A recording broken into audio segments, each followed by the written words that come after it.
just sniffing glue and talking to a tree. It's plain to see that boy has fleas buzzing around his knees. Oh, it's a fact. Oh, yes, a fact. Babies are born without kneecaps. I swear it's true. I wouldn't lie to you. Babies are born without kneecaps.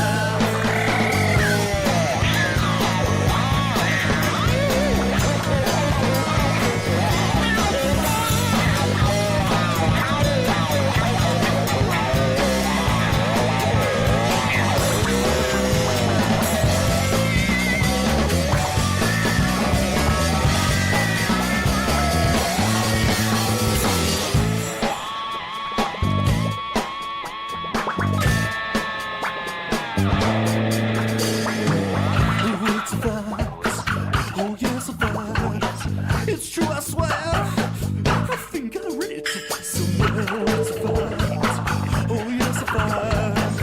Why would I lie? Do I seem like a kind of guy? It's a fact. Oh, yes, a fact.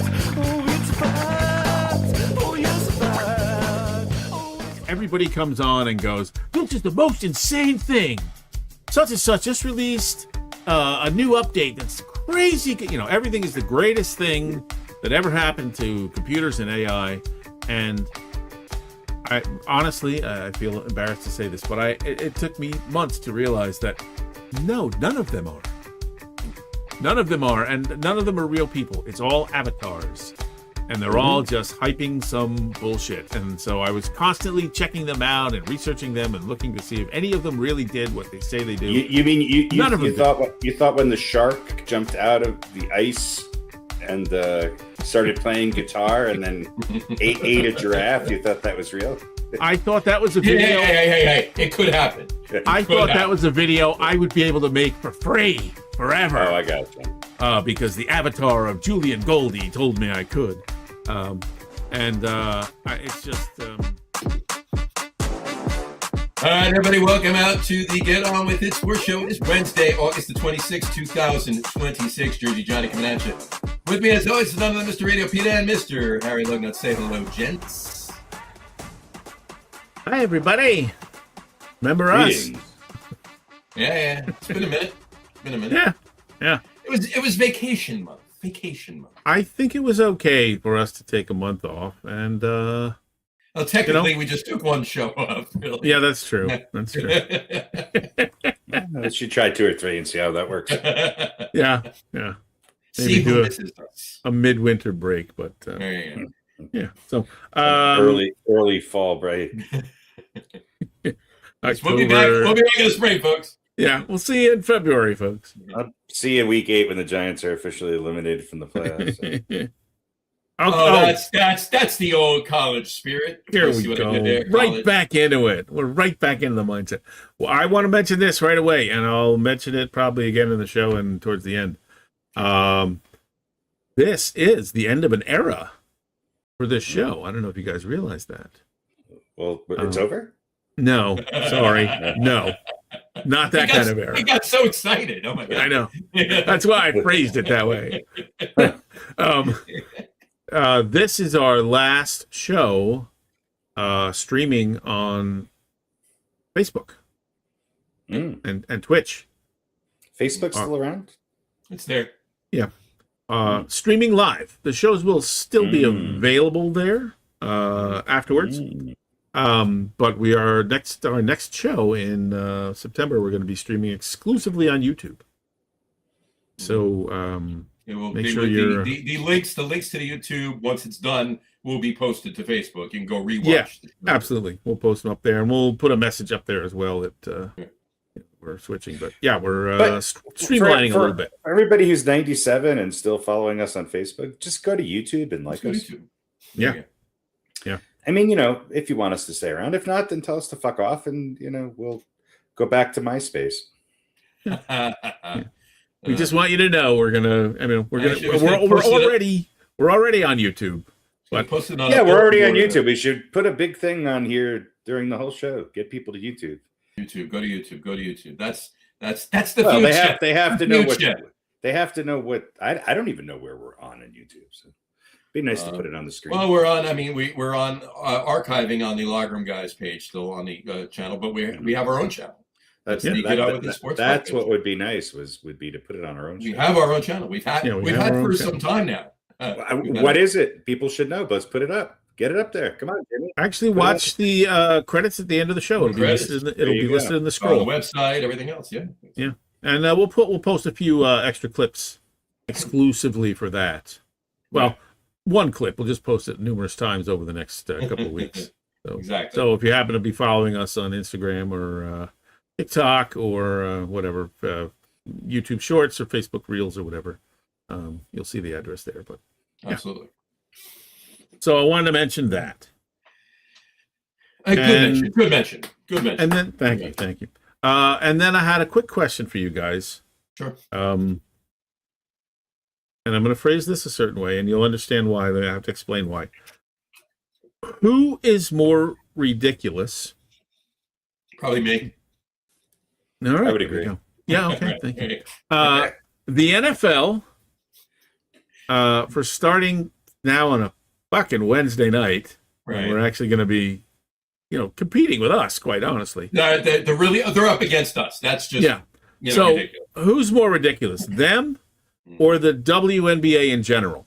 Now, before you answer, take into account that the WNBA has only been around for a quarter century. Right. The NFL has had a lot longer to get this right, and they've done a lot of things right, but they still do stupid shit. Of course, it doesn't really seem to hurt them much. Are you referring to scheduling of the WNBA, or what are you referring to? The WNBA is freaking chaos right now. I think the WNBA is. I want to be the WNBA. I want to be. I have all the signs of nobody watches me. I am in debt. I make no money. I just need the subsidization that the you got a sugar daddy. Has. Yeah, I just need a sugar daddy like the WNBA has, or a sugar person. Let's not gender anything.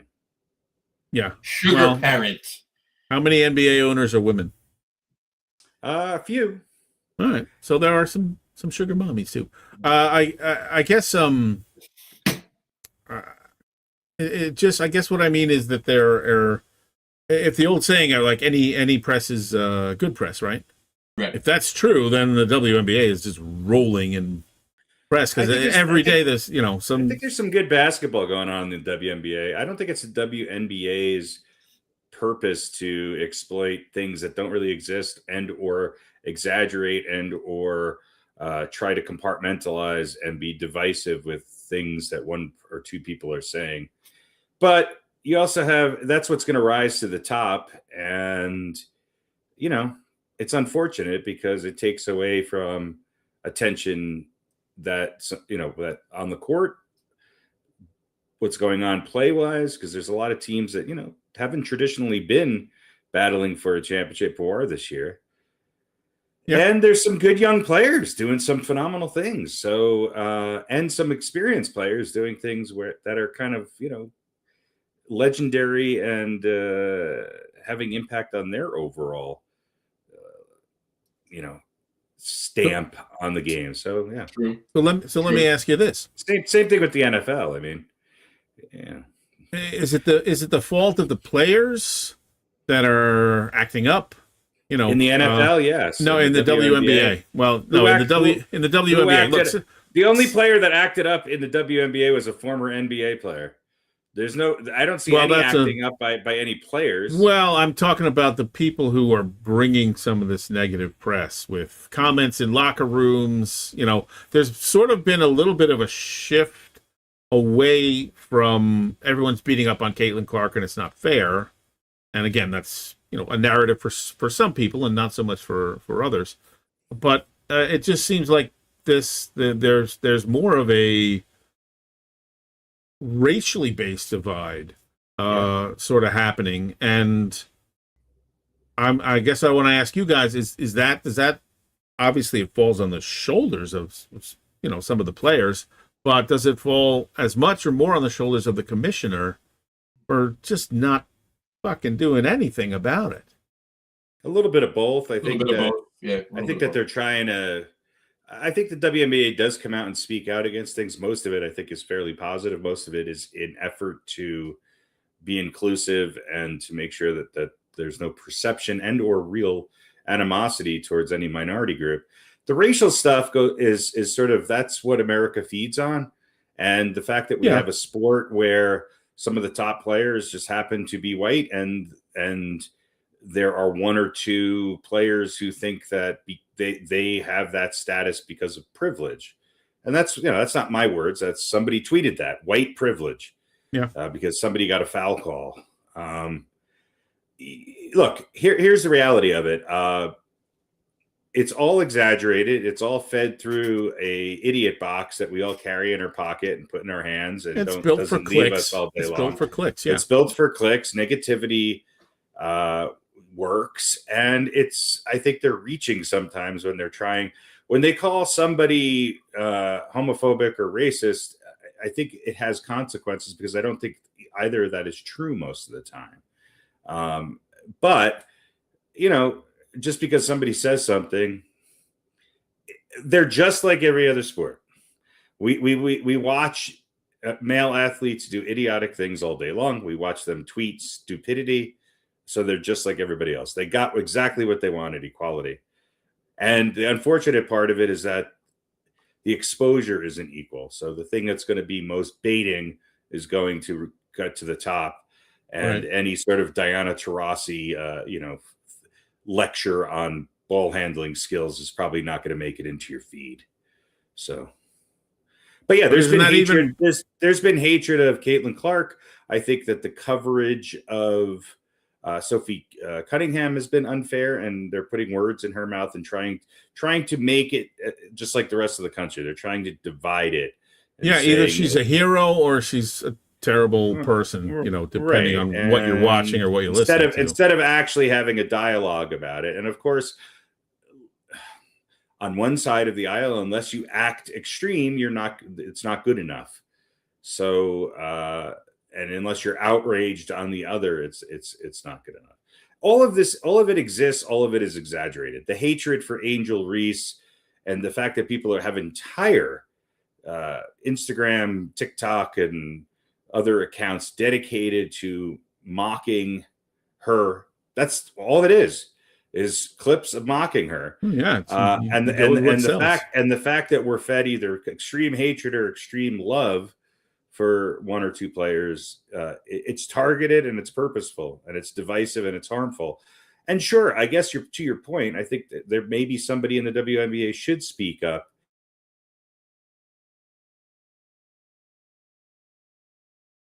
and say something. But if they're going to take after their big brother, few people have ever spoken up in the NBA as well. You're not wrong. Yeah, that's very true too. But someone in authority, I think, has to, because I mean, look, whether you like Caitlin Clark or whether you don't like Caitlin Clark, the effect she's had on the league is tangible. And instead of banking on that, it seems like they're pissing away that goodwill, and not all of it was goodwill, from around the country. And they just got their raises, which is going to probably keep them from ever being a financially salient league. But I just feel like they're just kind of letting this play out and not stepping in and squashing. They're stepping on their good press, and they're stepping on the good feelings they had. There's empty seats now at Indiana Fever games. I think some people have lost a little bit of a taste, and I hate to see that kind of goodwill that was built up go away. And there's empty seats at Mets and Yankees games too. Yeah, that's true. But I mean, this was a place where people would, could tell their daughters to look up to. I think you're letting social media influence the extent of what is actually going on.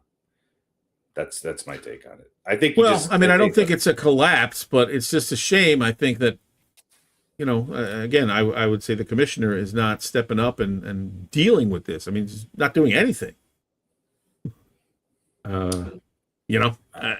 Just like, what are we going to just hope it sort of all dies down and goes away on its own? Maybe it will, but I don't know. I don't spend my days looking for clips of the WNBA's commissioner's latest take on things. Well, I guess had that's she because said there is no something, take on things. You don't have to. But you don't have to. I also don't look for fill in the blank of any commissioner's take on anything because I generally don't care about the commissioner's takes, but you're not wrong, Pete. But look, there's so many reels and so many things. I sent you a bunch of stuff. Obviously, I don't know if I sent the one this morning with the. I won't get into it. I forget what they said. You sent too many, but yeah. Yeah, I do. But it was an acronym. It was like I don't know that this was what it was, but the acronym, as if it was like collective.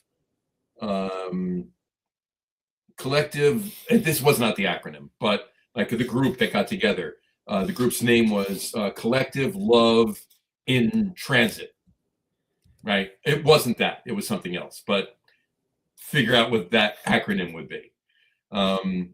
It was right. It was a panel of WNBA players, and Ennis, what's his face, was a caricature there too, and he wanted to play in the WNBA. And was it Cantor? Yeah. Well, that's who I was referring to. So yeah, that's what I was referring to earlier, which is ridiculous. And he's an asshole and an instigator. Also, the WNBA's largest regular TV audience in 29 years was just the other day, and I watched that game, and it was a good game. So I think let's see what we really want to read into. Yeah. The nearly 3.5 million people who watched on NBC and Peacock got more than a typical Fever game. Yeah, that's because Ennis Cantor was at that game. Here's the thing, though. Here's what I like about the WNBA. I can find the games, and they're on regular television, and there's more than one a week, and I find myself watching them a lot because they're good games. So Ennis Cantor aside, I think the WNBA's the product on the court is maybe the best it's ever been. Well, yeah, and you don't have to subscribe to Peacock to watch it. Well, that's what I'm saying. It's give it time. Well, my point being is that because I am someone who refuses to get rid of cable and save money, and then I will get 73 streaming services and pay $16.99 for each of them, and then still not be able to watch what I want to because it's blacked out in my area. So, look, the WNBA is smart in that they play at a time when people are watching their games, and sometimes there's not a lot of other things on, which I think helps them, and I think that's why their ratings are higher than it's been in a long time. There's a lot of WNBA games on. It's nice. I don't know. I just hope they don't,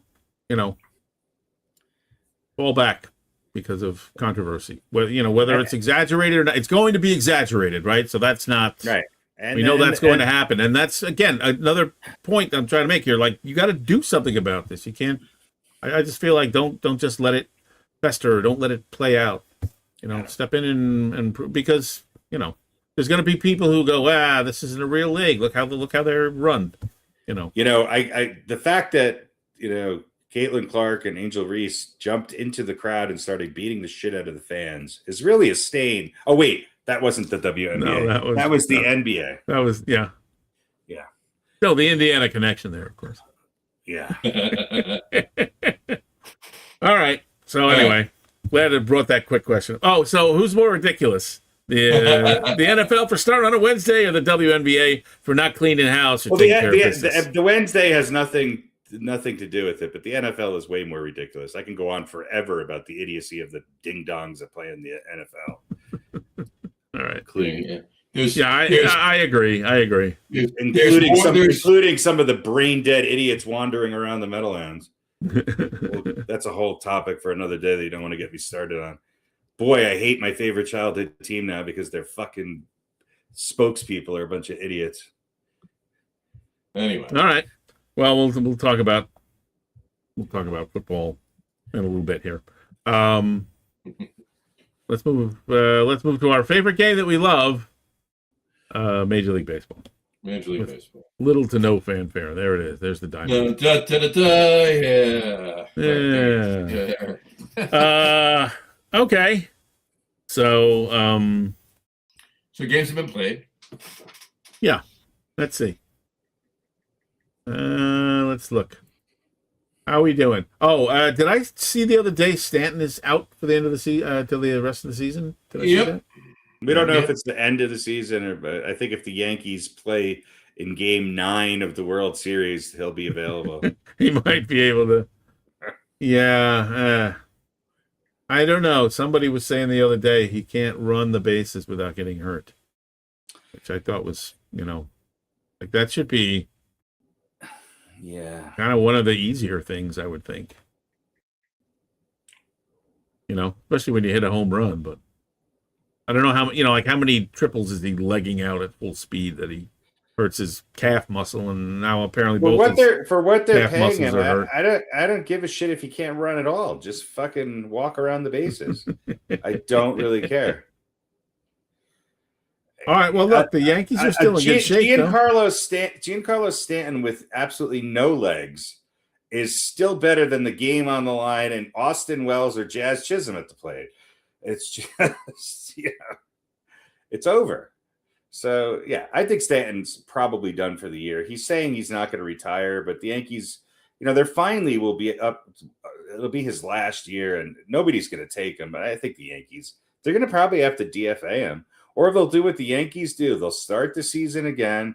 They'll say he's going to be okay, and then he'll spend the entire year on the injured reserve. And they'll have hope that he'll be back for the playoffs, and they won't do anything at the trade deadline to replace his bet. So there you go. So there you go. You've just brought us all the way through the end of next season. That's right. You heard it here first, folks. It doesn't surprise me.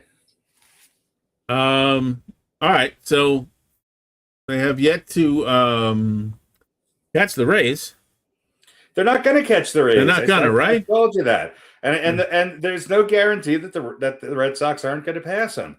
Look, the Yankees have done better than I thought they were going to do, but they have like 32 games left or 31 games left now, and they're going to have to win, 18 of those to hold on to just where they're at, and that might not even be good enough. So there's plenty of baseball left to go.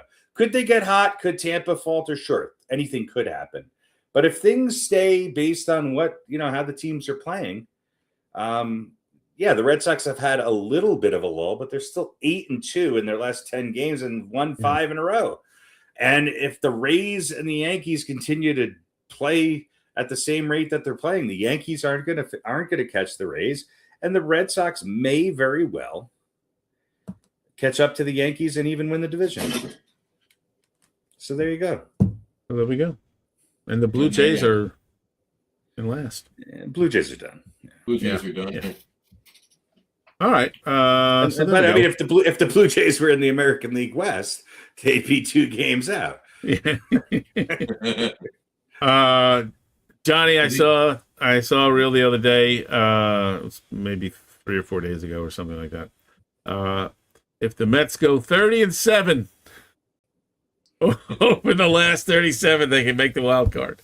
Make the wild card, 30-7. It's a satirical channel, but they've won. What have they won? 7 out of their last 10, and they're looking good, but they're looking good. They have one of the best records, not the best record, but one of the best records since the trade deadline.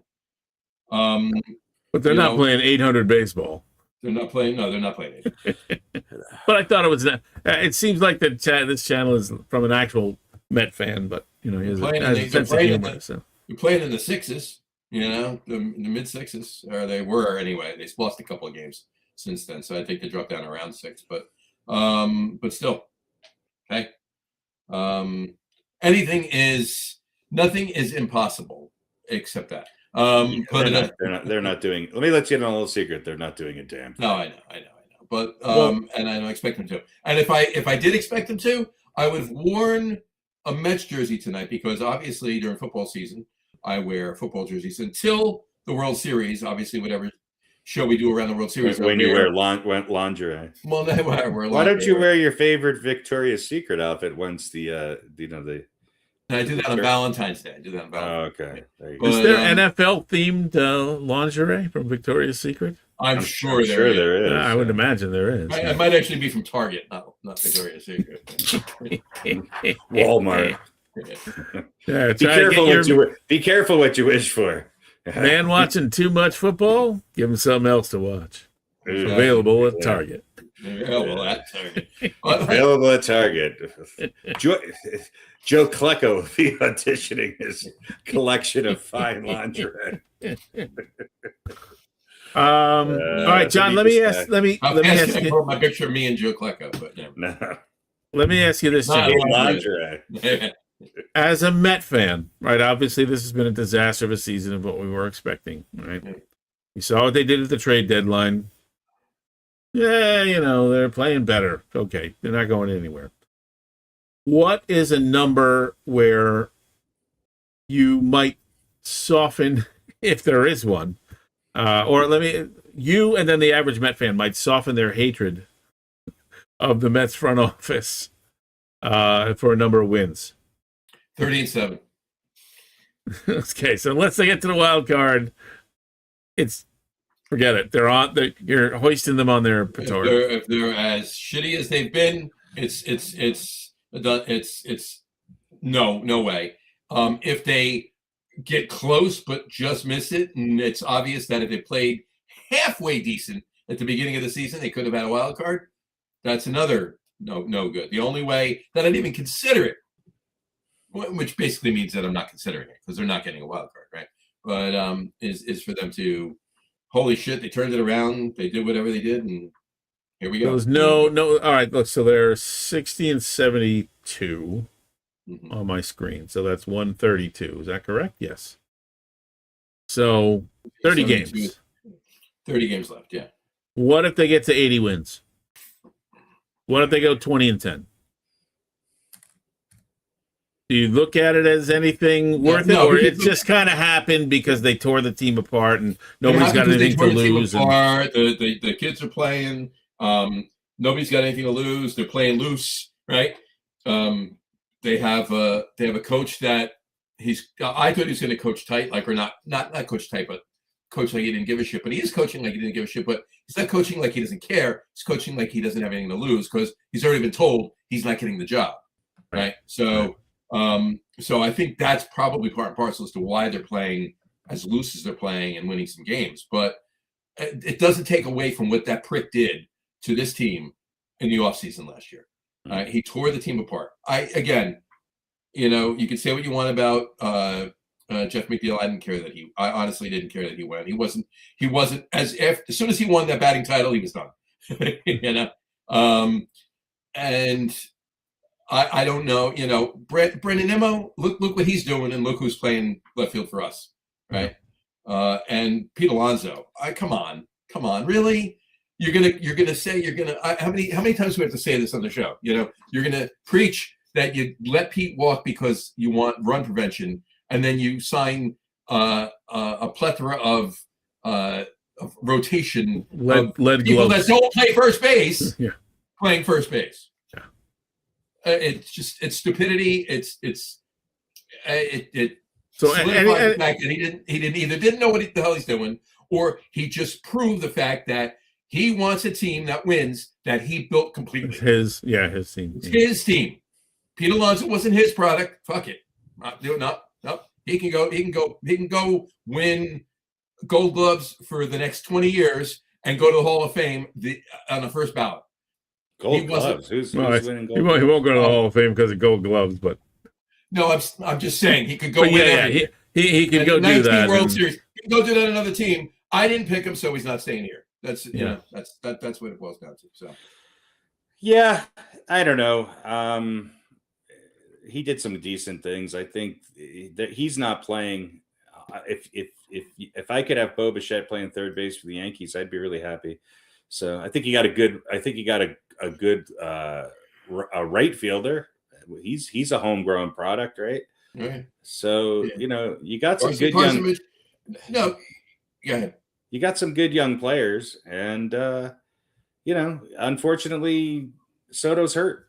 So we all knew that the Mets issue was going to be, did they have a deep enough roster? I think the big things for the Mets that I didn't agree with is I think getting rid of some of these guys at the trade deadline didn't necessarily make a lot of sense. So, but they've got some holes to fill. And I agree with you on Alonso, but I think just as somebody, I think it's a little overrated, the hating of the moves in the offseason. He definitely. Here's another thing that is talked about, but less. Right? He tore apart. He set Carlos Mendoza up to fail. I'm not saying Carlos Mendoza was the answer, or that if he didn't do this, he was going to be the Mets manager for the next 20 years. Not at all. But he set him up to fail. He ripped out every single coach he's worked with the entire time he's been there, and put in all new people. All right, Jeremy Hefner. All right, even Bryce Harper talked about the fact that was a stupid move. Like he's in Atlanta now, and the Braves pitching staff's killing it. I mean, what was that about? Because he didn't put him there, right? So I whatever. And you know what? Talk to me next year. We'll figure it out. We'll see what he does in the offseason. We'll see other play next year. We'll go from there. It's got to be nice though to just know that, hey, I got October off. I don't have to worry. I don't have to worry about any of this shit. I don't have to fucking hope that Austin Wells can fucking swing in the blind rain and find a chip. You don't have to worry about Aaron Judge's, left femur falling off. You don't have to watch Garrett Cole give up a 2-run home run and the Yankees and your team get eliminated in the first round of the playoffs. It's got to be nice. It's got to be nice. Also, got to be nice to have George Lombard Jr. playing. Well, George Lombard Jr., I've been talking. I wanted Lombard and Spencer Jones to be on this team for a long time, and they're finally here. And the best thing about George Lombard Jr. is that we no longer have to watch Anthony Volpe and his squinty eyes bumble his way around Yankee Stadium. All right.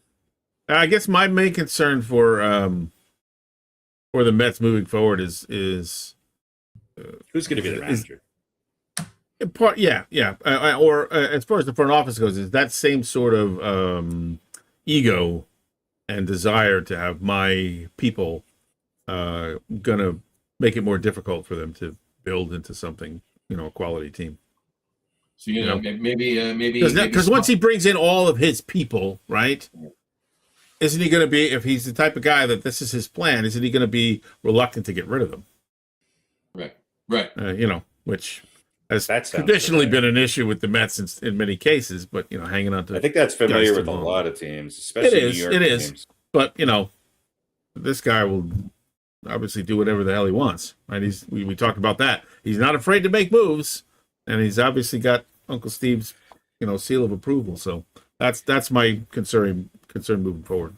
Hey, look, bring in his guys and then be too stubborn to make any changes if it doesn't work. Bringing in good players and spending the money to do it, that's all you can do. If they don't perform up to what they traditionally have or are expected to, that's on them. It's not on the, that's the reality of it. Hanging on to them when that's the worst side is being the Yankees front office and repeatedly convincing yourself that the fucking bums that you have are going to magically turn around and become good baseball players. Yeah. Okay. Johnny, you got a weird fact? That question of the day, weird fact? Or you want to, sorry, before we get to that, and what else do we want to talk about in general with baseball? How much we hate the fucking Braves? Baseball hasn't really changed any. Everybody, the good teams are the good teams, and everything's sort of hanging pretty tight. Phillies, the top 3 teams since the trade deadline are the Phillies, the Padres, and the Red Sox. So, and who did the Phillies go out and get? Somebody that I think I was talking about. I don't know, some certain second baseman who's hitting like 364 in a league that can't hit 212. Yeah, they went out and got him. Good for them. Smart move. And is it just to do with that and those moves, or does it have a little to do with you think it has anything to do with the manager at the moment? Man, they're winning despite the fact that Don Mattingly is their So manager. that's what I'm asking you. Don Mattingly's a great player. He is as good as the players around him. He's either the best manager in the world or the worst. I don't think any manager moves the needle that much, and I certainly don't think he is one of those guys who moves the needle very much. I think he's a fine guy, and I think he's a good bench coach. And maybe that's what they needed. Maybe they needed a lighter hand and somebody who is just letting them play ball. Who knows? But I think they made some good moves at the trade deadline. And it's paying dividends. This is very true. And are you worried for your beloved Yankees that the Red Sox are playing as well as they're playing right now? Yeah, I think I said this. If the Yankees are playing slightly better than I predicted they would play, but they are only now a game and a half above the Red Sox. So I don't think they're going to fall out of the last wild card spot, but they could be in a lot of trouble if they have to face the Rays or the Red Sox in the first round of the playoffs. I mean, you kind of have to hope they play the White Sox. It's just the way it is. And look, I think it's the weird first round playoff thing. I've always said it. If the Yankees don't win the East and have that first round bye, they're done. They're just not. They're not going to get through a series with either Tampa Bay or Boston. They're not. I think they're evenly matched, but I think those teams have better.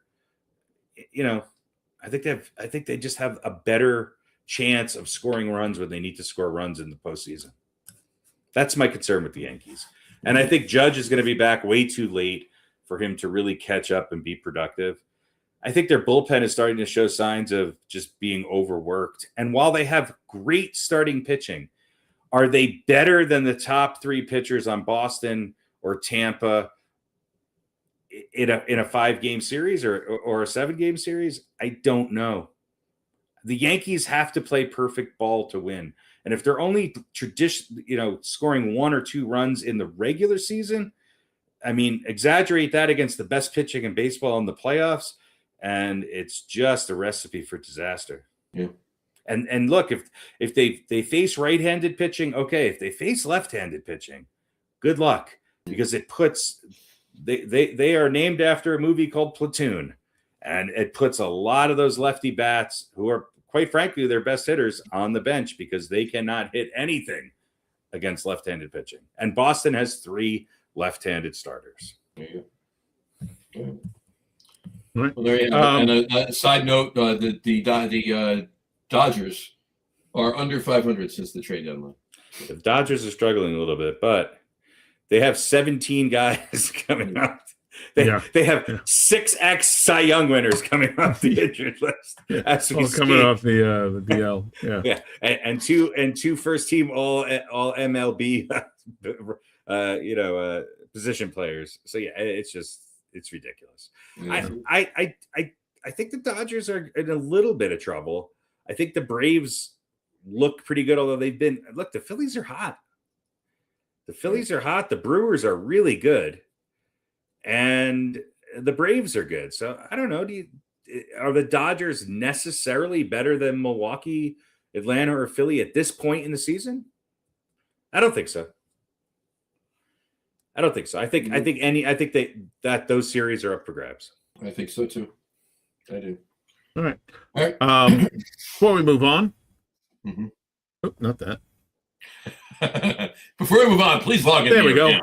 Say hi to Dave Scardino, who's joining us and is watching Little League, which, we've sort of been watching. There's a girl that's pitching who set the record that, what was the young lady from years ago? Chanel Monet, I think her name was. I think there's another pitcher this year. Like that. There's a young lady who broke her strikeout record for the Little League World Series or something like that. Let me clarify Dave's statement. He's watching Little League on ESPN. He's not in some random park in Lyndhurst watching Little League. No. But want to say hi. And you know what? We've got a question of the day. But before we do that, I want to do an Are They For Real quick. Harry just reminded me about something that I wanted to ask. All right. That's baseball related, of course. So let's do that. What is real? What is real? How do you define real? If you're talking about what you can feel, what you can smell, what you can taste and see, then real is simply electrical signals interpreted by your brain. Pretty sure none of that's real. You're not real. For real, for real, for real. Yeah. What is real? Okay, what is real? Who is real? Whatever it is. Best record in the National League when the season is done. Just mentioned several candidates. I'm going to give you 5 teams to choose from here. Not by division, just who's going to have the best record in the National League. We've got the Braves, the Phillies, Milwaukee. I'll throw the Cubs in there, actually. Dodgers and Padres. Do you want us to pick one? Yeah, pick one. The Dodgers. Dodgers are going to have the best record when it's all said and done. Yeah. Johnny? I want to say another team just because I don't want it to be the Dodgers. But it's probably going to be the Dodgers. But I'm going to say the Phillies. Phillies have 6 games to make up on the Dodgers. I think they can do it. They got 30 games to make them up in. They have 8 games to make up in the loss column. And the Dodgers are getting their own. What's that? Go ahead. If they keep playing the way they're playing, and the Dodgers keep playing the way they're playing, then Dodgers are 7-3 in their last 10. They're 11-12 in their last 23. All right. Well, 7-3 in their the last Dodgers 10 are getting 6 Cy Young winners and their first team punter back, all in the next 4 or 5 days. They have an AI version of Fernando Valenzuela. He's starting every other game. He's starting because he's AI. He doesn't need a rest. Yeah. He comes. He's like Gossage. Comes out, pitches 2-3 innings every night. Right. Oh, he pitches 8 innings every night. Yeah. All right. Just to be contrarian, I'm going to take the Brewers. There you go. All right. Look, never underestimate those Milwaukee Brewers, especially in the regular season. Yeah. Well, I think it'll be within 1 game between the Dodgers and Brewers, but I think the Dodgers eke them out. I think I was looking at this the other day. I think the Dodgers' schedule is a little easier. I think the Brewers have a pretty rough ride for the rest of the year. Yeah. Well, but you know what? No one else there. I mean, looking at their last 10, depending on that schedule, no one else in the division is playing particularly good ball right now. No, but I think they play a lot of out-of-division games. Probably. Did you? Oh, Harry, you like the Reds? I know it. Did you? I saw a thing the other day about the Reds' final month schedule. Brutal. Yeah, crazy. They're also 100. They're 100 points underwater. I mean, only the Rockies are worse. Yeah, that's right. They're minus 100 in runs. In run differential. That's brutal. Crazy. All right, so that's are they for real? We'll see. We'll put that one on the list of things to look at the end of the season. It's about 78 things we got to look at there. So let's do a little question of the day right now. Do you want it? Are you sure? Well, here it is. The question of the day. I know. All right, this question of the day is technically not a question of the day, weird fact of the day, but it falls under the question of the day umbrella, so we can use the and I have yet to make a weird fact of the day graphic, so so there you go. So the weird fact of the day, requires no answer from you. I'm just giving you the weird fact of the day, and this is something you may know. It might not be something you know. I don't know, but it might be something. You should do it. You should do it as a true or false, and I'm going to say true. False or true? I'll do it the other way. See, anyway. Now here we go. Weird fact day: more people have walked on the surface of the moon than have scored on Mariano Rivera in the postseason. Yeah. All right. 96 postseason appearances, 141 innings pitched. He pitched to a 0.70 ERA, 110 strikeouts, 42 saves. He only gave up 11 earned runs in 96 postseason appearances. 12 men have walked on the moon. Yep. And I just wish one less would be great. That stupid, cheap, nubbing, fucking French expansion franchise bullshit team. God. Anyway. Yeah. Yeah. That's pretty There you have good. it. That's There pretty you go. good. That's weird fact day. More people have walked on the surface of the moon than Mariano Rivera gave up a run to in the postseason in 96 appearances. He was pretty good. It's I'm sure that can be said about like a pitcher that had one postseason appearance. yeah. You know, but we're talking about somebody with the longevity he did. 96 postseason appearances, only gave up 11 runs. So there you go.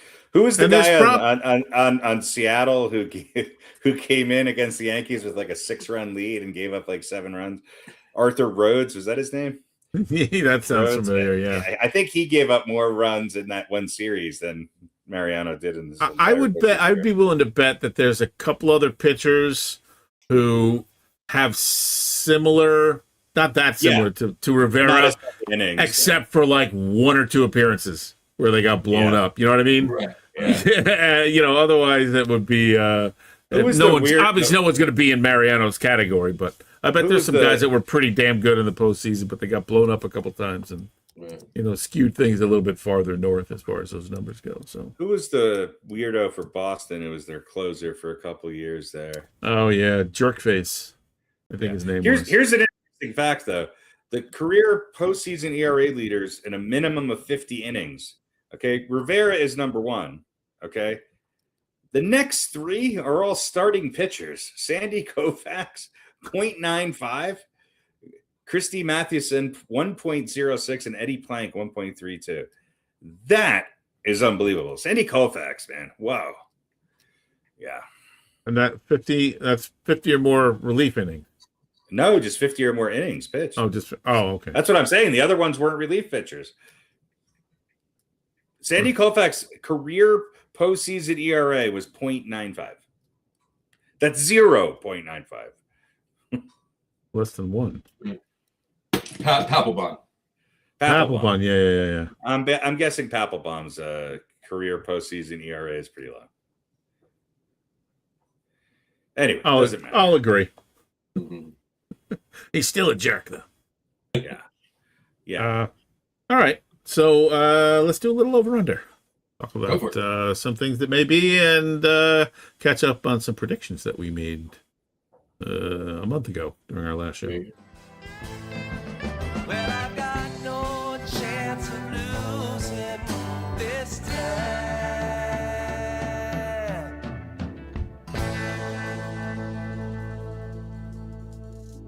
All righty. Over under. Let's see. MLB. Oh yeah. Okay. This one's going to be an interesting one. We're going to talk about not teams that are going to get to the wild card, but a couple of teams that we'll see. Will they get within 10 games of the wild card? Oh, Jesus Christ. Everybody's within 10 games of the wild card. No. By the end of the season. And I'm only picking a couple of teams that are close right now. All right. So, first up, I'm going to throw them in there. I'm going to throw the Royals in there, even though they're 8.5 out right now.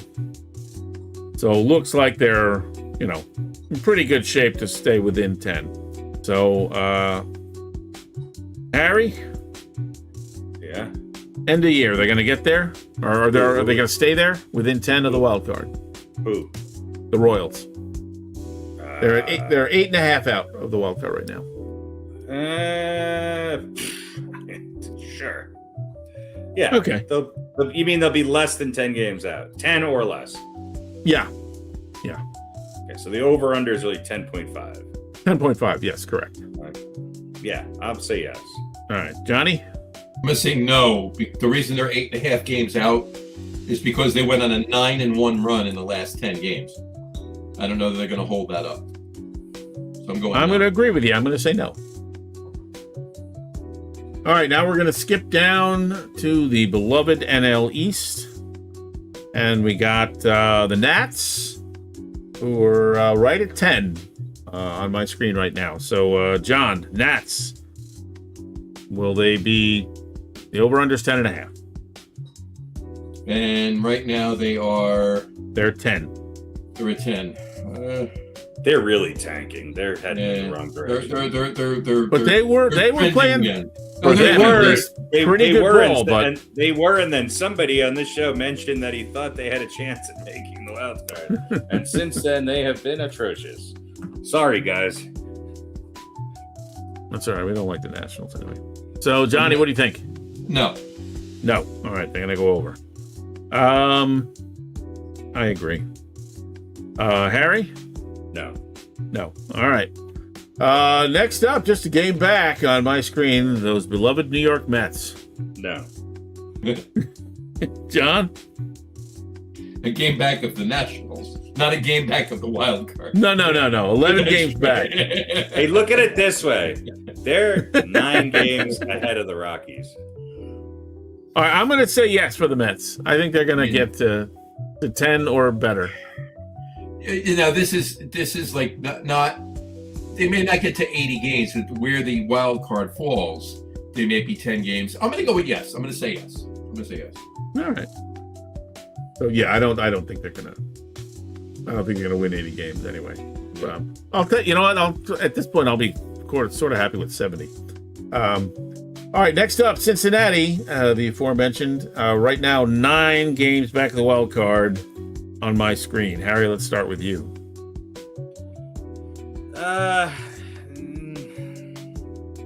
That's a bubble pick. Yeah, they'll probably drift a little bit towards the end because they'll be out of it. So I'll say no. They'll fall. Right. They'll fall one more game back.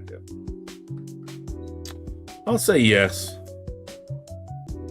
John? No. All right. So Mets, 2 yeses. Harry said no. Nats, all of us no. Royals, Harry says yes. John and I say no. Reds, I say yes. You guys say no.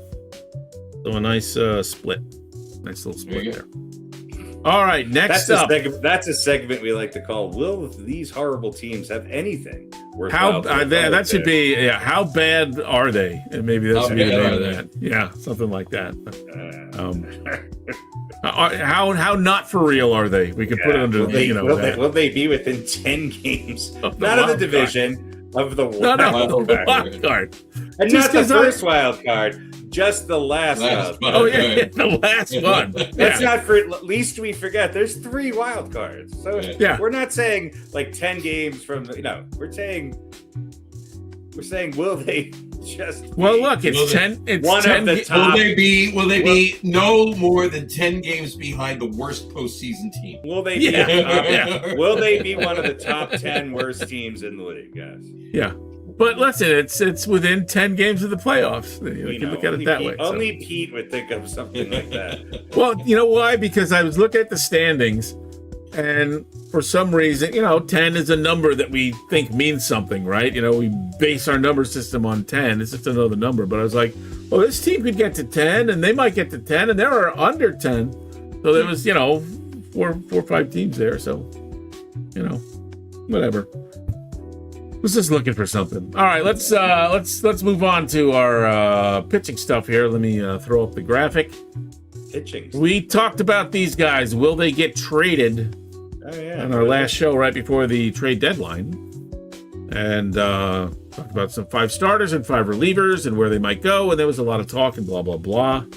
I don't remember if we said yes or no about anybody. Anyway.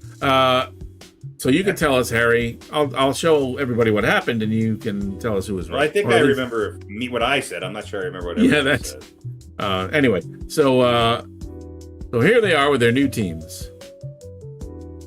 And Skubal, of course, going to the Dodgers, and Alcantara staying with the Marlins. Clay Holmes. I think we all said Clay Holmes was going to go somewhere. Yeah, I had Skubal moving. I had Alcantara staying. Holmes moving. I don't know if I had I think I had Robbie Ray staying. I think a lot of them stayed, right? Only 2 of them moved? Well, in the reliever side, it was just Hoffman. But the only Hoffman guy didn't who move. stayed on the starting side was Hoffman, Alcantara. Yeah. You know, Yeah. Chapman. Everybody thought Chapman was going Hoffman's somewhere. the only one that moved on the reliever side. Alcantara is the only one That's that right. stayed. Who stayed?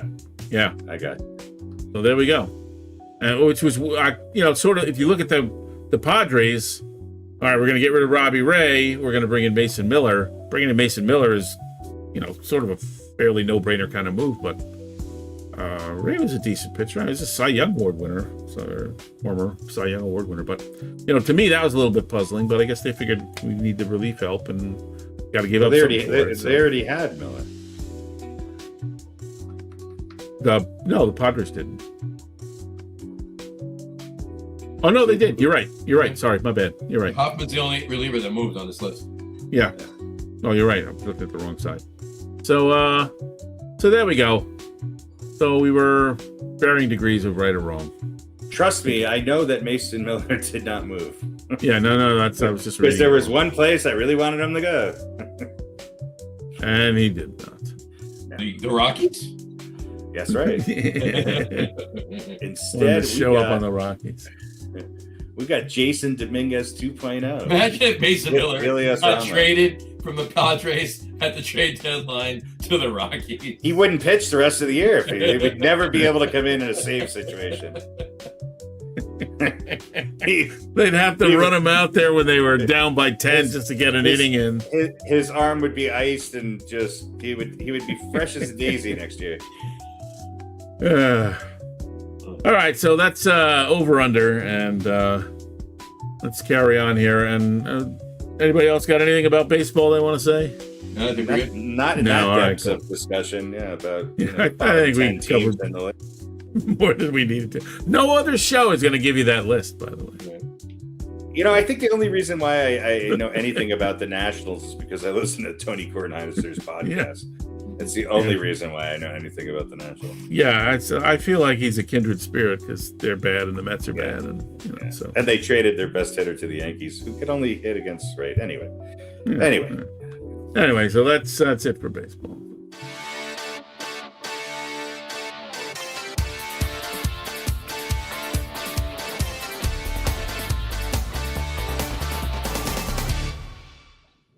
And I know the date is wrong on the opening day. It's not the 10th. It's not Thursday the 10th. It's Wednesday the 9th, which is also the date of our very next show. So, you guys have fun. Are you going to the game? Are you going to the game? You going to Sydney? No. Going down under? Definitely not. Having a shrimp on the barbie? What? Who is Bobby, and why are we putting shrimp on him? I don't understand. You know who Barbie is. Oh, Barbie. Oh, okay. I think it's Bobby. He's a seafood model. Yeah, that's her profession. Yeah, so right. we put crustaceans on her. She has a Malibu dream house. She lives near the ocean. Yeah, Abby. I do have this year's picks contest rules, which we can pitch contest. Picks. Oh. Which Remember we we will. changed it up each year. Who won? Yeah. And remind us who won last year? I think it was Harry. No, but I won the year before. Nobody plays one on TV. John still leads 5-2, and the 2 is me and Harry combined. I thought I won 2. No, Harry won 2. I've won 3. Harry won 2. You won 1. I think it's 3-2 and 3-2-1. Yeah. Yeah, there we go. So we'll do that in a second. I didn't know if you guys wanted to say anything about the NFL outside of that at this point. It starts in a week, but yeah, I mean, look, I have, there's been a lot of chatter, right? There's been a bunch of injuries. I don't know if you saw Jamar Chase. He got hurt in practice, and basically it looked like an ACL injury, and then he walked it off. Yeah. So I'm sure they did an MRI just to be sure, and I don't know what happened after that. But speaking of MRIs, Calvin Austin with the Giants, he's done for this season. He tore his ACL the other day. So now they have to pick from one of the other 30 wide receivers that they have. I saw they cut Juju. They cut Juju Smith-Schuster. Yeah. They cut him, yeah. But I think OBJ's making a team. At least temporarily, just until they know that Neighbors is 100%. Jim Neighbors. Jim Neighbors, yes. Yeah. Golly! But Neighbors has been minding his Hey. P's and Q's, hasn't he? Yeah. By the way, Like he's been Pete, good, right? Because we were talking have you- about that, bringing in OBJ to sort of, straighten him out and all that stuff. So By the way, Pete, have you always had a mustache? I know you had Never a beard noticed. before. I don't. No, it looks different. It's That's Okay, no, I'm- it's a vacation mustache. You've got Yeah, a little I'm bit of. Don't take this the wrong way. You got a little bit of an Andy Reid thing going on. yeah, this is very gray right in the middle. It's a little Except darker on the sides. you don't have any barbecue sauce in yours. There's nothing wrong with a gray mustache. The barbecue sauce is on my shirt. Well, thing, it's the mustache is separating from the beard mustache combo is what I'm getting at. yeah. I usually just buzz everything. I never actually shave the hair off I my like face. it. You should keep it going. And I buzzed, and then the last couple times I did not buzz the mustache. So You should yes. keep it going. Maybe do full walrus. Get a good. Well, it kind of comes There's down to Wilford here. Brimley thing going on. yeah, Wilford I Brimley. wouldn't- There you go. Yeah. Wilford. Did I ever tell you guys the story? There was You're There's doing a- coke with Wilford Brimley. At the, no, we were talking about He was talking he about wasn't- diabetes. well, yeah, you could. The two aren't mutually exclusive. he No. was a- You know what he was an really extra- helps my diabetes? He was an extra Columbia's cocoon. finest. He was an extra cocoon. So I mean, there you Who is? Yeah. go. I was inside one of the eggs. I made it move. Yeah. No, years ago when I used to go to the gym, I'd rather be One an of those- mermaid then, if that's the case. 2 or 3 times I went to the gym. I was at the gym. I was on the stationary bike, and they got a bunch of big TVs, different shows. Fox News is on, MSNBC is on, is whatever. And it was a Sunday. Something about the NFL was on, and Or just I- the NFL. don't remember what it was that Brimley was on for, but for about 8 seconds, Andy Reid and Wilford Brimley were on their respective screens simultaneously. Yeah, that's some And- sexy shit right there. And it was just awesome. And I don't know if anybody else know it. And I had my headphones on. I wasn't listening to the TVs, but I just had music playing. And I literally went, oh, like that. I don't think anybody noticed. You're the who got only it one in or- America who did that. I was the only person in the gym. Wilford Brimley's children wouldn't act that excited. Yeah, but I mean, they were there. He was It was the same guy. for the Seahawks, wasn't he? Wilford Brimley, He was the Maybe. He was the long snapper. Yeah. long snapper. That's what I said. The long snapper. Yeah. So that beautiful moment of serendipity is etched in my mind forever because they're the same guy. And was this before cell phone cameras? No, Wilford Brimley but was alive. didn't have. Yeah, it was a while ago when Wilford Brimley was still alive. Oh no, he might have been dead. Anyway, I don't remember why he was on the screen. It wasn't that commercial where he was on a horse. It's even amazing if he's dead and just on. Well, he's he on was Good he was Morning in America.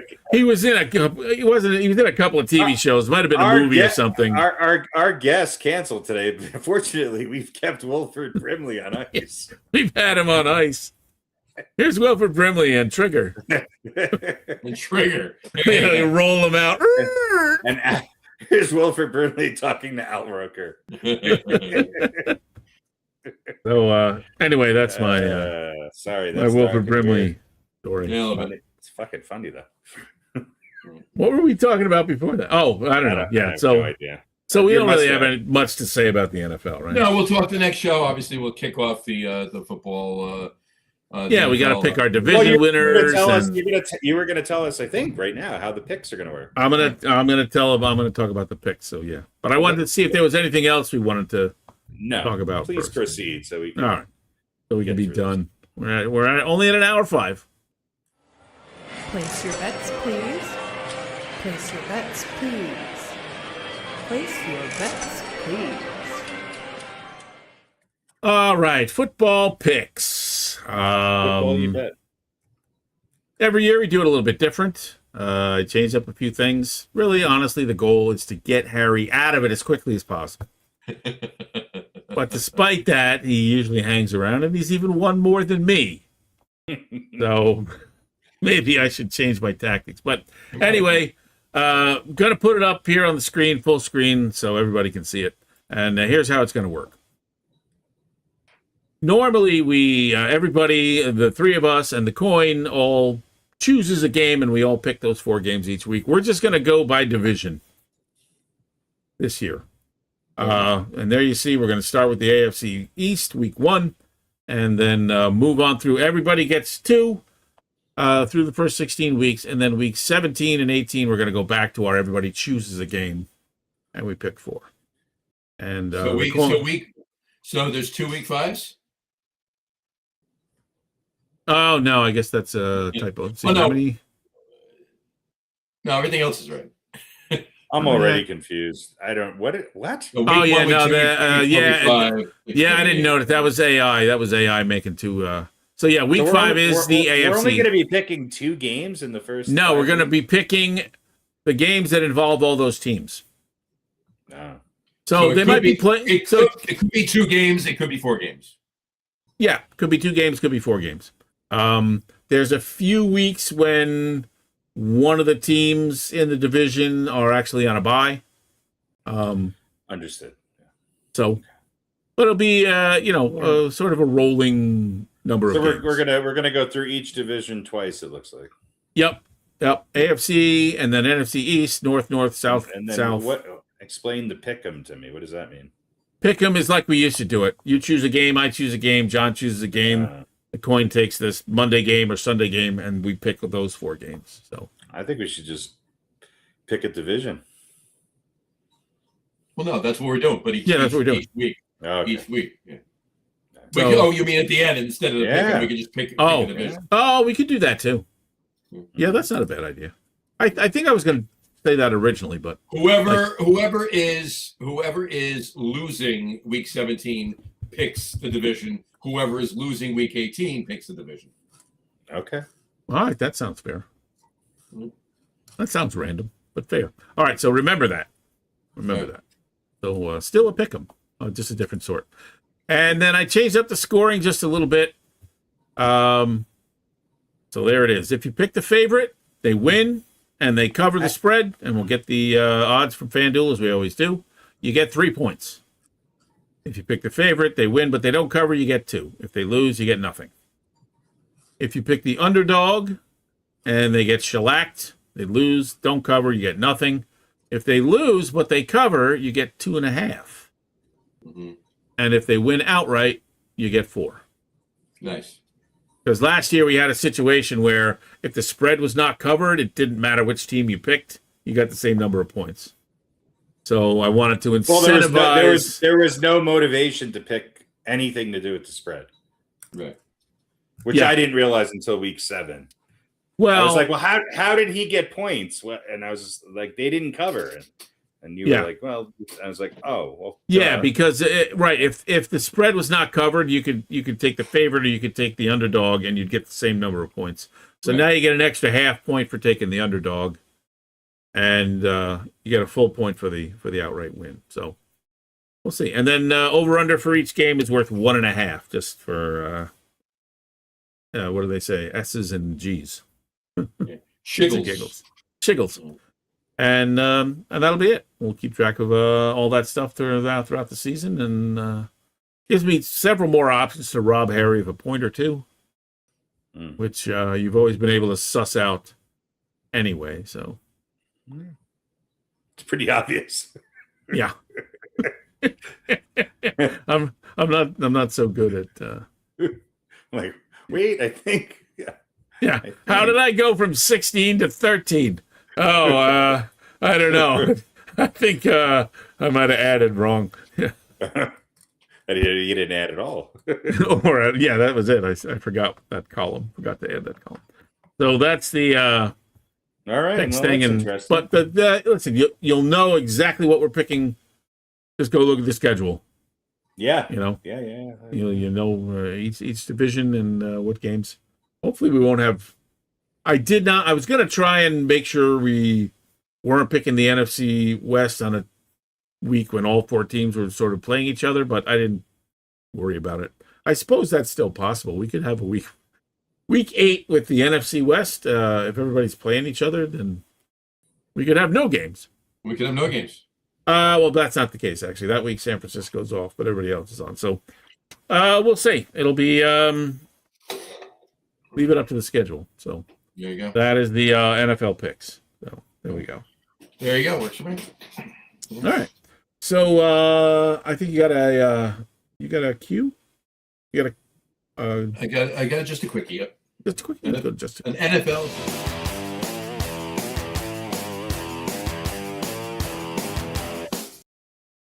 all right. Just a quick. There she is after a month. Yeah, were you going back and watching old shows? Of course I did. Writing down just a quickie. 1 minute 12. 1 hour 12 minutes. 1 hour 12 minutes done. Maybe one day I'll make. You've never found out who she is? No. One day I'll make the intro previously clip. Just a quickie intros. There you go. There Just you for go. you. Just for me. There you go. A full 60 seconds. See, in my mind, I imagine her with the voice of Question of the Day. Yeah. I That's thought you were going to say with the voice of. No. Harry's voice in Question of the Day. Oh yeah, it is pretty sultry. It is. I know you like it. There you go. All right. So just a quickie. Here we go. It's an NFL. Just a quickie. Here we go. It's Pete-esque because it's a little out there, but you'll get it. All right. a little taste of my own medicine. There you go. All right, here we go. Which NFC East teams' last 5 Week 1 starters? I'll say it again, and that includes this year, current year, right? Which NFC East teams' last 5 Week 1 starting quarterbacks? All right, have the most Hall of Famers and or potential Hall of Famers in the last 5 starting quarterbacks for Week 1. In the last 5 years? No, in the last 5 starting quarterbacks. All right, so we're looking at NFC East teams, right? Looking at their last 5 quarterbacks, however long a period that takes. And the question is, how many Hall of Famers? Could be 5 years, could be 30 years. Doesn't matter, Like, how many Hall of Famers? Is that the question? Are Hall of Famers or would be potential Hall of Famers, or should be in the Hall of Fame? But together, it's the same. No matter how you look at it, it's the same. It doesn't matter. Who the hell even knows who these people are?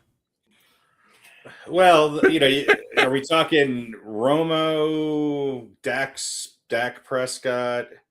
All right, so we'll all right. So, I mean, take a shot, and then we'll go through the quarterbacks. Okay. So for Dallas, it's obviously Prescott and Romo. Just take a shot. Just pick a team. Pick a team, and we'll go through the quarterbacks. All right. I'll say the Eagles. All right. We're guessing what their last 5 starting quarterbacks are? are? No. Just pick the team that you think it is, and then we'll go through their last 5 Week 1 starting quarterbacks. Okay. So are we gonna do the Eagles right now? No. I'm saying I think it's the Eagles. I don't know who the quarterbacks are. Oh, so only one of these teams has a potential Hall of Famer? No, only one of these teams has more Hall of Famers and or potential Hall of Famers. So which one of the 4 teams has the most Hall of Famers, potential Hall of Famers amongst their last 5 but this is tricky because it could be just an opening day guy who was on for one game. Could be a guy who came in for 1 year. Yeah. Well, don't look at him yet. Just take a guess, and then we'll go through the quarterbacks. I don't know who I'm trying to look at the teams in the You're not going to fail if you get it wrong. Just pick a team. I don't think it's the Commanders. It's definitely not the Giants. I'll say the Eagles. You're both saying the Eagles. All right. We'll start with the Cowboys. The Cowboys starting current and working backwards. Prescott. I mean, he might be in the Hall of Fame. I don't know. I doubt it. Romo. Probably Doubt it. Not. No. Drew Bledsoe. No. Doubt it. Vinny Testaverde? No. Nope. And I forgot his. Who was the redheaded guy that played for no, Dallas? Was Carter? that? Oh, okay. Carter was 01 to 03. What was his first name? I forget. Dave, if you're still watching, type in Carter's first name. I thought it was who's the guy who played for Cincinnati and then I think he played for Dallas. Oh, Andy Dalton. Andy Dalton Wasn't a week one starter. He wasn't. Okay. No. It's either Prescott, Romo, going backwards. Prescott, Romo, Bledsoe, Testaverde, or Carter. All right. Yeah, so not the Cowboys. No. So now we'll do Washington. Washington, you got Jaden Daniels. Okay. You got Howell. Who? Howell. Sam Howell. Okay. Yeah. No. Okay. Carson Wentz. Okay. No. Ryan Fitzpatrick. No. And maybe. No. Fitzpatrick's not even close. Longevity, dude. He's on the longevity and sentiment. Now, people that have been to the Hall of Fame. Sorry. I misunderstood. We're not talking beard contest. And Dwayne Haskins, God rest his soul. Yes. All right. So, yeah. So there you go. Wasn't he drafted by the Giants? No, he should have been drafted by the Giants. That's what it was. They picked Daniel Jones. Yeah, that's right. All right. Where are we? Okay. Eagles. You both picked the Eagles. Jalen Hurts. Potential. Maybe. All right. Two chips, right, already? 2. Yeah. No, 1. One, right? okay. 1, yeah, 1. Been to 2 Super Bowls. Been to 2. Carson Wentz. No. Nick Foles. No. Pete's favorite Eagle ever, Sam Bradford. No. Maybe. No. And what Michael are you talking about? The 22 years old kid is having the prime of his career. 22 years old. Who are you talking Oh, no, about? that's Sam Darnold. Never mind. That's Sam Darnold. Sam Bradford. Who's not 22 years either. The actual Sam Bradford. Yeah, the actual Not Sam Sam Bradford Bradford, is not Darnold. going to the Hall of Fame. Yeah. I was like, what are you smoking today? and Michael Vick. I think Vic, probably not, but he's got a closer chance than anybody than Carson Wentz. All right. And the Giants. Jackson Dart. Who knows? No. No. He's not going. No, he's not going. We don't even know. Maybe No, not. we know. Right? We know. All right. You got it. Whatever you say. Harry, why were we stupid enough to think? I love Ryle and Josh up. Why do you think we were stupid? Why were we stupid enough to not pick the Giants in this question? Exactly. Yeah. Russell Wilson. Yeah, I guess he is, even though he'll go. Daniel Jones, no. Well, you don't know. You don't know what Daniel Jones. But you never know, right? Eli Manning. Should be, but you Should never be. know. But And Kurt Warner, the only one of these guys that is in the Hall of Fame. All right, so it was the Giants. It's the Giants, yeah. So the Giants pretty much win 3-0. Pretty much. Yeah. Yet they haven't won a Super Bowl. And they haven't won a Super Bowl in 13 years. That's because Eli Manning started for 37 years, and then they've only had 2 quarterbacks since. That's because that's it's offensive line stuff. Let's go there, but whatever. Well, but I mean, they really, because since Eli, it's been Daniel Jones and Russell Wilson, and now Dart, right? Right, correct. Right. So yeah. You had Kurt Warner for a year, then you had Eli Manning from 2004 through 2019. So that's 16 seasons, and then Jones for 5. And Eli started game 1 for 16 straight years, huh? Yeah. How many quarterbacks have done that? Not very many. No, not at all. And it's the furthest one back too. The Commanders, the last 5 quarterbacks were 2020, 2021, 2022, 2023, and then Jaden Daniels for 2 years. Did Randall Cunningham make it into the Hall of Fame? I don't think he did. I don't know. I'm not sure the Eagles have a quarterback in the Hall of Fame. The Giants don't either, do they? No, it's in Jaws is in the Hall of Fame, isn't he? Is he? I don't think he is. No, maybe not. The Eagles only go back to 2010 with their last 5 quarterbacks, so that's longer. What you call it? The Giants go back to 2004. The Cowboys go back to 2000 with their last 5 quarterbacks. The only Eagles quarterbacks in the Hall of Fame are Sonny Jurgensen and Sonny Jurgensen. Norm Van Brocklin. Rockland. Yeah. Norm Van Brocklin. Yeah, I was going to say Sonny Brocklin. Jurgensen too. Sonny Jurgensen. Yeah. That's good. There you That was go. actually a good question. That was really good. There you go. All right. All right, here's an interesting thing. So, Sonny Jurgensen played from the Eagles from 1957 to 1963, helping them win the 1960 NFL championship. Norm Van Brocklin quarterbacked the Eagles in 1960, winning the 1960 NFL championship, defeating Vince Lombardi's Packers, and won NFL MVP that year. So was Sonny Jurgensen Norm Van Brocklin's backup quarterback in 1960? Yeah. Crazy, right? Right? Yeah. All right. That's a good question. Yeah. Interesting. All right. Fascinating. That is fascinating. That is probably. I love old history, football, baseball. They were both black and white quarterbacks. There was no color.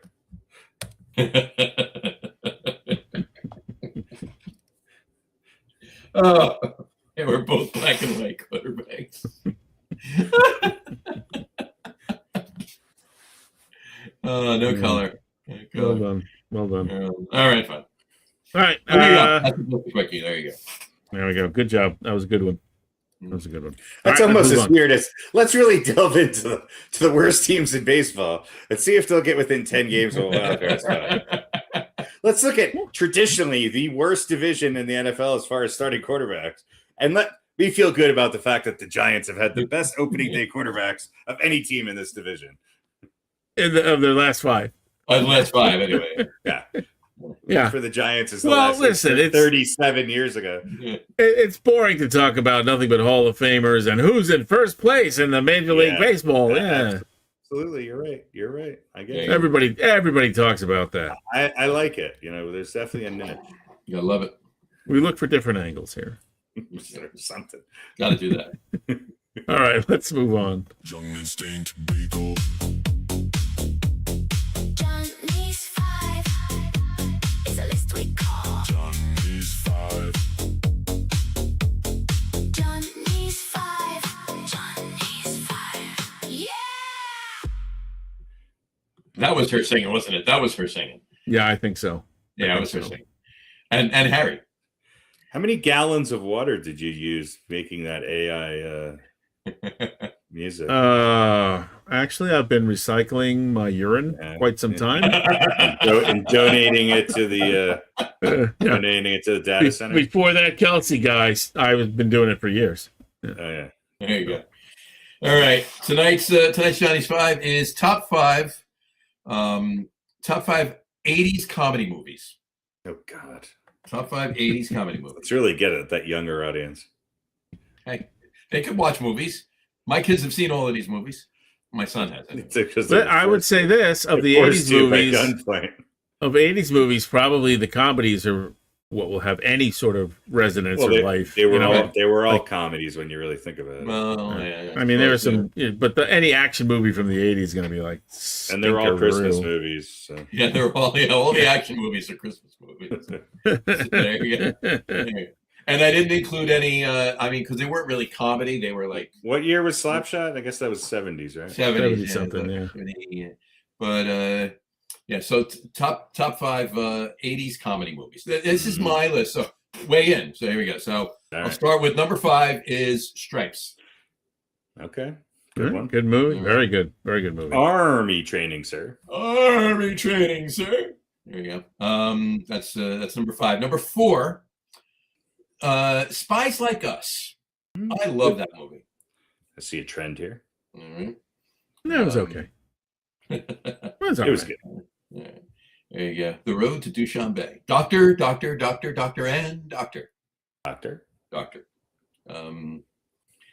Number 3, Caddyshack. Classic. Yeah, Yep. Can't go. Yeah, gotta love that one. Only number 3. That's interesting. Only number 3. Oh, it's a long decade. It's a long decade. There's a groundhog involved. Yeah. Right. Well, here's the thing. It's actually, for me, it's my 1C, if you will, right? Yeah. So, but it's still right. So it's number 3. Number 2, Trading Places. Yeah. Trading Places. Again, love that movie. And my number one movie, and people told me, good movie, but should be your number one. For me, it's my number one. I just, to this day, I just split a gut laughing almost every scene in this movie, and that's Fletch. Oh, Fletch is great. Yeah. The remake wasn't too bad. Wasn't with John Hamm. Yeah. Didn't see it. You never saw Fletch? No, I didn't see the remake. Yeah. There you go. So 5 Stripes, 4 Spies Like Us, 3 Caddyshack, 2 Trading Places, 1 Fletch. That's my top 5. All right. 80s comedy movie. So dissect. Here's I'm going to get you on a technicality for me. Okay. Airplane was 1980. Okay. All right. The Blues Brothers, 1980. Caddyshack, 1980. I could have picked 5 1980 movies. Smokey and the Bandit. 2. No, that's 2. It's Okay. 2. Yeah. The Cannonball Run and Stripes for 81. I like it. I got to put Airplane ahead of it all. Airplane for me would be 6. It's just Mrs. Stripes. I love Airplane. I love the movie. Look, it doesn't mean that every other 80s comedy movie sucks. I know. I'm just saying, I would also put National Lampoon's either the Vacation or Christmas Vacation. For me, Trading Places would not be on there. That's the only one that I didn't really love. Okay. Yeah, I love that. It's very watchable, but Trading Places, I would say, it's very, very watchable, but not as laugh out loud funny. Yeah. For me. All right. Back to School would be another one. Back to School is definitely. If I did a top 20, all of those movies would be in there. Top 10, what you just said is in there. Airplane, Blues Brothers, Back to School. All yeah. Yeah. For me, and Vacation. I think, for me, it'd be Christmas Vacation, no particular order. Christmas Vacation, Airplane, and I got to put Spaceballs in there. Yeah. But History of the World Part 1 is in the 80s too. Yeah, that's true. Oh, yeah. Yeah. I would put in also, it's more, a lot of these are farcical, but Big Trouble in Little China. Yeah, that was good. That's more drama, though. Yes. Yeah, it's a dramedy. It's a farce. I look at it as a farce, which is my favorite kind of humor. But it's not it's a knowing smile more than an out loud laugh. Mm-hmm. But that's a tough. It's a tough one. These are my like I said, I could give you a list of 30, and they're all fantastic, and they're all gut splitting, laughing, everything else. But you're not wrong. Anything you said is up there. For me, these are my top 5. A movie that kind of annoyed me when it first came out, but since then I've seen it a few times, and it was great. Was not Pretty in Pink, but what's the Sweet 16? 16 Candles. Oh, 16 Candles. Yeah, 16 Candles is pretty darn funny. Very, very funny movie. 16, I didn't see that, and I went back and forth because I would have put one other movie in here, and it might have actually swapped places with Trading Places, oddly enough. But I didn't include any John Hughes movies because they need to be their own thing. But Planes, Trains, and Automobiles is my favorite John Hughes movie, and 16 Candles is hysterical. Ferris Bueller has its moments. Breakfast Club, to this day. I'll still occasionally quote Bender. Princess Bride too. I would have it. Princess Bride is oh my god, Princess Bride and Raising Arizona maybe. Tough ones. What about and there's a lot movies in the 80s. Yeah, Beverly Hills Cop. See. Again, not as much a comedy, I think, but I know this is an unpopular opinion, part.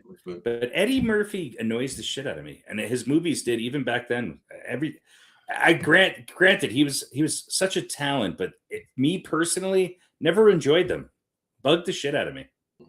Which is why you don't really like Trading Places. Where does Ghostbusters rank on your list? Oh, I can't stand it. It's horrible.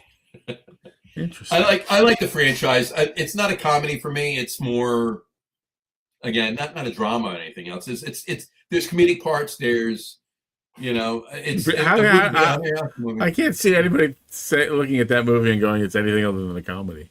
it's a comedy, but it's Ghostbusters. It's The definitely first one. it's a comedy. It's a comedy, but it's not as comedic as a lot of other movies. Meaning it's not as funny a comedy. It's not as funny a comedy, I guess. But there's other elements to it. Is my point. Yeah. All right. I always thought it was overrated. What about I was going to say Eddie Murphy wise, like Coming to America is hysterical. That's probably my favorite. Coming to America is probably is for me his best movie, and Harlem Nights isn't too far off. Fair. I thought Harlem Nights was terrible. Just a lot of screaming. Yeah. What about like Revenge of the Nerds? Great. Yeah. Great. Doesn't hold up like that. The next list should be how many of which of these movies Meatballs. held up. Remember Meatballs? Meatballs held up the Meatballs least. was 79, I think. Yeah. I think it just Animal House. I think Animal House is 78, so I Yeah, wasn't. okay. Animal House would be on this list if it was in the 80s. But if we did, What 70s, about Summer Rental? Summer Rental's hysterical. It Great would Outdoors. be in my top 40. Great Outdoors. Great Outdoors has got some great moments. Who's Harry Crumb? That was another good one. That's a more obscure one, but yeah, of course. Uncle Uncle Buck. Buck. Yeah. Uncle Buck. Uncle yeah. Buck's actually my favorite of all those films. So yeah, Well, that was that's John good. Hughes, right? No. I Maybe think it was. Might have been. Uncle Buck was. Yeah, Uncle Buck was. Yeah, Uncle Buck. I like it because there's nothing sugarcoated about it. It's just, and Macaulay Culkin is actually really tolerable. Yeah. When he interviews him. Oh, what about Planes, Trains, and Automobiles? Oh yeah, Great. That's what he said. I love that. Yeah. Movie. I love that Yeah. movie. Yeah, there's too and many. and both Uncle Buck and Planes, Trains, and Automobiles end exactly the same way. Let's face it, I don't know if still love John Candy smiling. the Cannonball Run, though, either of those or Smokey and the Band, they're great. I'm sorry, I still laugh at them whenever I see still do too. them. And I know they straddle the 70s and 80s, but Dean Martin and Sammy Davis Jr. Yeah. Yeah. Did he just call me short? He just called me shorty? Yeah. Why? Because you're small. Small. SML. SMO. God, there was a lot of ignorance and stupidity in their entertainment. Look, and that was with the bloopers. The bloopers are the funniest part of half of those movies I actually had. Yeah, because they were all wasted. Right. And Burt Reynolds, I'm going to take those rosary bleeds and shove up your nose. These bleeds? These bleeds right here? These bleeds, these fucking bleeds? You can take these bleeds? I think the funniest thing Burt Reynolds ever did was when he was on Carson just laughing at Rickles making fun of him. Like one time Rickles comes on and goes, "We'll be with you in a minute, Burt, and then you could talk about your outfit." And Burt Reynolds just laughs for like 10 minutes straight. Yeah. These bleeds. These bleeds. These rosary bleeds. These bleeds right here. Bleed. Yeah. And what's his name? Jackie Gleason and Smokey and the Bandit. Oh God, so good. So good. Like as I got older, I was like, I kind of like the Jackie Gleason character. Oh yeah. Yeah. There's throw another one there. Weekend at Bernie's. Yeah, again, granted, I have to live with people. Weekend at Bernie's, yeah. That's why you don't like. That's why you don't like it. It was good. It wasn't great. It wasn't great. No, it was a one-trick pony. Of course, but here's the thing about what Weekend at Bernie's. To this day, I've never seen, and there has to be footage of outtakes. Because Terry Kaiser, that was him the whole time. Yeah, it wasn't a dummy. A dummy or whatever. There had to have been so many hysterical outtakes. The easiest acting job ever. Right? Yeah, just play dead. Had to be amazing outtakes. I wish there were somewhere with them. And then the other thing I was going to say is very cult-esque Tom Hanks film, but cult-esque Bachelor Party. Philadelphia, yeah, that was hilarious. Not Philadelphia. Bachelor Party. Yeah, Bachelor Party was pretty good. Yeah. There was, you could go down the road of really campy comedy. I call them, they're basically B comedies. Right. They're like, tits and giggles. Yeah, exactly. I would throw Toxic Avenger. Toxic Avenger. Speaking Let of, that be lesson to you, hot ass. speaking of teeth, what Your about favorite Midnight Run? Oh, Yeah. great. Great movie. That's a good one. Great. Yeah, Yeah. that's probably one of my favorites. Oh, that's a really good one. I forgot about that. Yeah, especially because Was that 90s or was that 80s? I think Midnight it was Run 80s. No, it was 80s. It was 80s. Yeah. That was De Niro, right? De Niro and Charles Grodin. Charles Grodin, Charles yeah. Grodin. Oh, yeah. But, it's so deadpan. And De Niro, not always known for comedic chops, but a great actor. That's just a great... He's pretty funny in the movies he did later in life with Ben Stiller. Yeah, the Fokker series. Yeah, the Fokker, Fockers. Yeah. Which another Charles Grodin movie was the sequel of sorts. It wasn't really a sequel, but to Foul Play, which was the 70s. It seems like old times. If you remember that movie. Oh yeah. Chevy Chase and Goldie Hawn again. But Charles Grodin, she was married to Charles Grodin, and that's right. Yeah, it was a pretty funny movie. So, but anyway, so there you go. Lots. I mean, we could go on all night. Lots of great comedy movies. I don't think any other decade had as many good comedy movies as the '80s did. So people got too serious in other decades. Well, there was kind of a, to me, the best movies will always sort of have that element of humanity, or like the protagonist doesn't always have to win. It doesn't always have to work out perfectly, but kind of when it does, like there's a way to do it that makes you feel good for them, as you're rooting for them. But it's very easy to go overboard and just be, into Smarmyville. Right. And I think some of the best comedies usually have just a little bit of that element somewhere along the way, and most often at the end when they're wrapping it up. But you can have a movie that's a great story about being uplifted or turning it around, or not being a loser anymore, and it's wrapped as a comedy as opposed to an actual movie that's about comedy. And then at the end you kind of have that little moment that's not too over the top of, they do get to win in the end. Right. But to me, that's always kind of the nicest Like mix. Earth Girls Are Easy. Yeah, that's yeah. Earth Girls Are Easy. But it's hard to balance sometimes. It's very easy to, for me anyway, for a movie to just get ruined in the last 5 minutes because it just works out too well. I got one for you. Yeah. Hot to Trot. Hot to Trot, starring Bobcat Goldthwait, Dabney Coleman, and John Candy. Did you? I don't know if this was as 80s or not, but did you ever see Shakes the Clown? Oh, without a doubt. That's definitely not. That's 90s, and it's fantastic. And it's one of my favorite movies of all time. Not just yet. Yeah, it's fantastic. You talk about that. Any of the police academies? Yeah, the first one was pretty good. Yeah, they got sillier and sillier and sillier. They were the same thing repackaged over and over again. But yeah. But was fine because that's what they were. They were just straight laughs, right? And there was maybe one dramatic moment or whatever, and you could do that, as long as the jokes are good, and you bring in some new characters or develop, the characters that everybody loves from the first movie, right? Right. And the first movie came out, and everybody loved Tackleberry.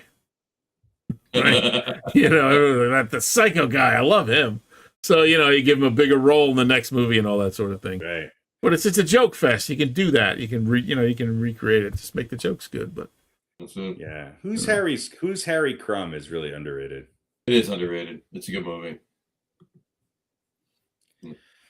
Who was the star of the Police Academy movies? Steve Guttenberg. Steve Guttenberg. God, what was that sound effects guy? Yeah, of course. Michael Winslow, yeah. And the ex-football player guy who was like 6'8". Bubba Smith. Bubba Smith, yeah. What a cast. Where are they now? And it's actually let's see who. They were really popular as Police Academy movies. Yeah. What's her face? Oh crap! The one that played Samantha in Sex and the City. What's her name? Yeah, her. Oh, Kim Cattrall? Kim Cattrall. She was in the First Police Academy. She was in On the Waterfront. That was a joke. It was funny.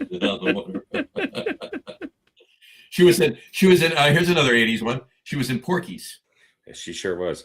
My point to that is that she looks 25 years younger. She always has than she actually was. Was it? True story. True story. So. All right. Anyway, Good stuff. all right. Good list. Good list. Good Johnny. All right. Cool. All right. Cool. All right. Unless anybody's got anything else, we somehow managed to stretch this out to Hour and the 41 better We got part of this 2 hours. You know, we started with obscure baseball records and ended with something, scintillating. There you go. As we always do. As we always do. As we always do. There you You go. woke me up because now I could talk about obscure comedy movies. Yeah. as opposed Yeah. to, do you think the Royals are going to win 78 games? I don't fucking know. I don't care. Well, we want to. Yeah. It's we just want guesses. We want guesses. Yeah, Then we get the sure. stuff that we know, which is 80s comedies. So Yeah. Exactly. Exactly. So, all right. all right. So All right. remember, as I said at the top of the show, next show on the 9th, Wednesday the 9th, assuming we don't postpone, we'll be streaming on YouTube only. YouTube, baby. Watch the outro here. You'll see the address. There's actually 2 channels and a third one, I think, coming, right, John? Yep. Did we get you certified yet or whatever it is? Or... Yeah, it's there. I just got to put it up. All right, cool.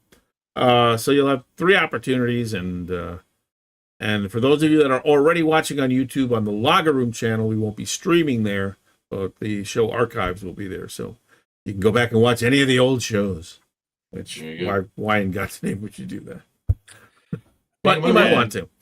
And if any of you believe in omens, I would play the lottery today because Jazz Chisholm has 3 hits and Austin Wells has 2 hits. Not this week, in this game. Well, Interesting. So there you go. The odds of that happening far less than the Royals being within 10 games of the Wild. yeah, well, they're already there. All right, so that is it. So 2 weeks, YouTube only, and we'll put links on the Facebook pages and on the Logger Room page and all that stuff. So There you go. and redirect yourself there, and that's it. That's it. There you go. All right. All right. Good show tonight. See you in 2 weeks. Go Royals. NFL show. Go Royals. There you go. Bye, everybody. Ciao. Goodbye.